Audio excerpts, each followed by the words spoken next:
സ്വന്തം അമ്മയുടെ മരണം കൺമുമ്പിൽ കണ്ടതിന്റെ ഷോക്കിൽ നിന്നും അവൻ ഇതുവരെ പുറത്തു വന്നിട്ടില്ല. അതുകൊണ്ടാണ് സർ എപ്പോഴും അമ്മ കൂടെ ഉണ്ടെന്ന് അവന് തോന്നുന്നത്. വർഷങ്ങളായിട്ടുള്ള അവന്റെ ഒരു സ്വപ്നമാണ് സാറിന്റെ ഈഗോ കാരണം നശിച്ചത്. മനോരോഗികൾക്ക് പറഞ്ഞൊരു പണിയല്ല പോലീസിന്റേതെന്ന്.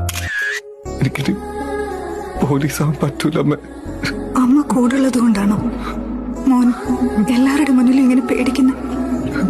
മോൻ ഇനി കരയരുത്, ഒന്നിനും വേണ്ടി കരയരുത്. നിന്നെ പുറത്താക്കിയവരുടെ മുന്നിൽ നീ ജയിച്ചു കാണിക്കണം. Good job Anand. ഡിപ്പാർട്ട്മെന്റിനെ ഈ കേസിൽ സഹായിച്ചുകൊണ്ട് തന്റെ ജോബിന്റെ കാര്യത്തിൽ ഒരു റീകൺസിഡറേഷൻ ഉണ്ടാവും. അത് വേണ്ട മാം. കേരള പോലീസാണുള്ള മെന്റൽ ഫിറ്റ്നസ് എനിക്കില്ല. ഫിറ്റ്നസ് കിട്ടണമെങ്കിൽ ഞാൻ എൻ്റെ അമ്മയെ മറക്കണം. അതെന്നെ കൊണ്ട് പറ്റൂല മാം.